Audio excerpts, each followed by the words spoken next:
Hey, it's Sandra J. It has been a hot second since I said that. Wow, I'm sorry. I went to Home Out, obviously, and right after Home Out was Christmas and the holidays, and then right after that was the New Year. And I also needed that like little transition time out of a con. I swear this little butterfly is gonna pop off of my head at any moment. But I'm so excited to be back in filming. I wanted to make a YouTube video for so long, and I was like, what do I do? So I thought I'd just do a general advice one. While my channel is still fairly new, I'll introduce another series. But today's video is going to be about cosplay tips. No, I don't gatekeep. There's a bunch of cosplay tip videos, and I absolutely adore them. Nobody tells you certain things about cosplay. Little things can make it so much easier, look better, make you more organized, you know what I mean? So I'm just gonna tell you what I personally do and give some little tips and tricks to make things easier for you. Tip number 1, do not be afraid to use false lashes. Specifically, do not be afraid to use false top and bottom lashes. Top and bottom lashes. It's what I do. It might not be your cup of tea, but I highly recommend it. Top lashes, the argument's made millions of times. They open up your eyes, they make it easier to see in photos. You love a good anime eye, especially if you don't wear color contacts or something like that. Personally, I don't use any kind of color contact. I've never used them, and honestly I don't plan to. So if you're like me and you're kind of not really feeling color contacts, false lashes are the way to go. They make your makeup stand out, especially if you have a cut crease. And if you wear top and bottom lashes, it gives more of a cartoon or anime effect. I don't see many people using bottom lashes when I'm scrolling, you know, through like TikTok or Instagram. It's majorly top lashes, so like I recommend the bottom lashes. And I use this particular brand right here. I buy this pack literally every time because I just want new bottom lashes. They're kind of hard to put on at first, but if you look at this comparison, here's some of my cosplays without bottom lashes, and here's some of my cosplays with bottom lashes. I just feel like bottom lashes make it look more anime, you know, cosplay. We're not trying to look realistic. I like to lean towards the theatrical style when I do cosplay makeup. Yes, we love good lash. It looks great. Amazing in photos. I promise it is worth it once you learn how to apply them. Tip 2, wig storage. Now, I personally have a few wigs, and wig storage is kind of weird. At first, I kind of had them in a bin, and I was like, that's kind of hard to navigate. Also, highly styled wigs are gonna get smushed real easily. So what I do now is I get those shoe organizers. You know, the ones with the little like cells that you put shoes in, but instead of shoes, you can put like 2 wigs, and if one's highly styled, you can just put 1 wig. And it's super convenient, and it looks super nice, and it's super satisfying to just sort them by color. It helps you keep inventory of all your wigs easy, and it's just so nice to see them all in one place, and it's like they're not all scattered on the floor. This is like my prime organizational hack. I'm scared I'm gatekeeping this, and I'm like, no, everybody needs to know about this. Everybody needs like these little shelves. They're so helpful. I love them. I love them. And you can store like props in them, like tiny ones. It's like so good. Or each little hanging shelf could be like for a particular character. Like I could put like Johnny's arm warmers in there, Lucy's arm and leg warmers in there. It's like so convenient. But those are so good. I love them. Cosplay tip number 3, natural light is the way to go. We love a good ring light, we love LEDs, but honestly when it gets dark, maybe this is because I don't know how to use lighting, but my pictures never turn out as well as if I had taken them when it was light outside. That just might be the layout of the room I take photos in, is because I rely heavily on natural light from my windows. Because softboxes are expensive and I don't have overhead light that isn't very shadowy and like casts a shadow on my face. What I recommend is find a time window, just whenever you have free time. Find that sweet spot where there's good light. I'm no lighting expert, but my face doesn't really have that much dimension. I don't got those like strong temples or that strong nose bridge, so natural light is really the only light that can catch the depth in my face, if that makes sense. Right now, like, this isn't the best lighting setup. I do this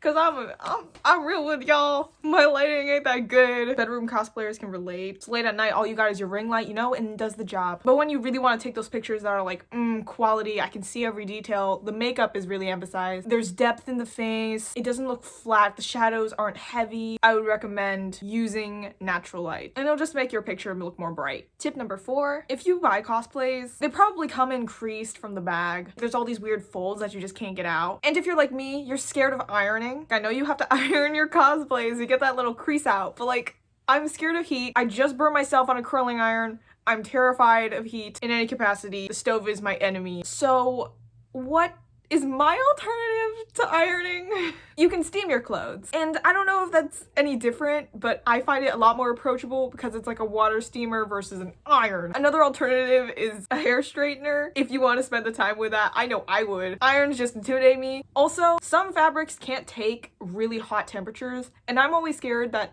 ironing is gonna ruin a kind of fabric that I have. If you're too scared to iron anything, or if you don't have an iron, something more easily obtainable is a clothes steamer. All you need is like distilled water, you put it in, you let it sit for a bit, gets kind of scary, but then you can just like steam the clothes while being far away, and it's like, wow, this seems a lot safer. Maybe this is just a tip for me, but that's what I do. You just want to pull the clothes taut and then steam.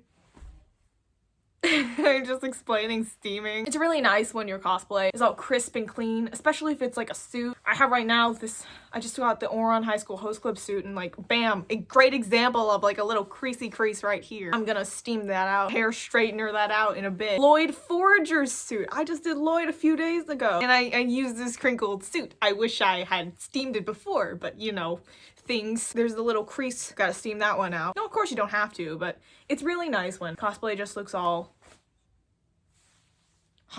and yes. Steaming cosplays is like a fun time too, because it's like, wow, I'm getting stuff done. It's pretty great. And then you come back with a nice like non-creased cosplay, so it doesn't fold weirdly and fit odd, because sometimes the crease does change the fit if it's really big. So I recommend steaming it. If you have the bravery, iron it. Like, I applaud you. Yeah, it makes cosplay look real nice. Tip number 5 is one I'm real passionate about, and it's about makeup styles, particularly when trying to look feminine or more masculine. If that's something that you're really big on and you have like a formula and you use it, that's fantastic. Like, I love that. But sometimes focusing on what's more femme or what's more mask is like really hard, and then kind of subconsciously limits what we choose to do when picking out what kind of makeup we want to do for what character. Like, I've kind of just developed this mindset of your makeup style is your own makeup style, and it's femme and or mask if you say it is. You know what I mean? What I'm trying to say is, I think the more you worry about whether something's coming out more feminine or masculine, the harder it is to do makeup at all. So if you kind of just step back and not focus too much on whether your look is gonna end up one way or another, your makeup is gonna turn out really good in the first place. And also, you won't have regrets thinking, oh, I should have done this and I should have done this to make it look more like this. Because whenever I try to follow specifically makeup tips, I always find that I just can't find a way for that particular technique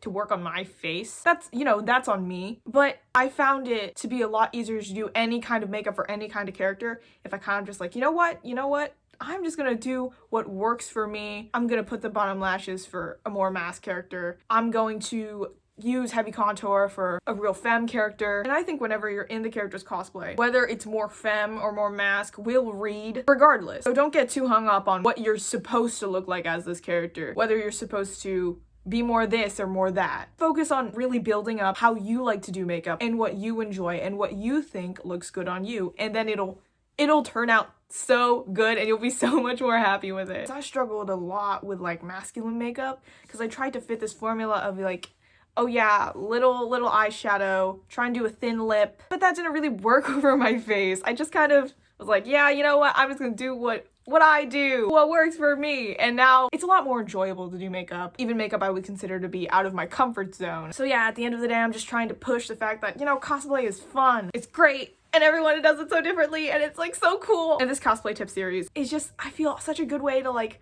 give a few tips, but also you don't have to take them, but listen to a few stories. Like, these are my experiences. And I just wanted to make a fun little happy get back into it video, get back into making content. So I hope these 5 tips were at least a little helpful, and I hope you guys enjoyed the video. If you want to see another one of these, just let me know, or if you like another series, I'll be happy to make another video for another series because my video idea list is gone. Anyway, thank you so much for watching. I really appreciate you coming back after like my unexpected break, but thank you so much. I hope you guys have a lovely JoJo Saturday. I think today is Saturday day I'm posting it. If not, it might be Friday. Have a lovely JoJo day, everybody, and I will see you all in the next one. Bye!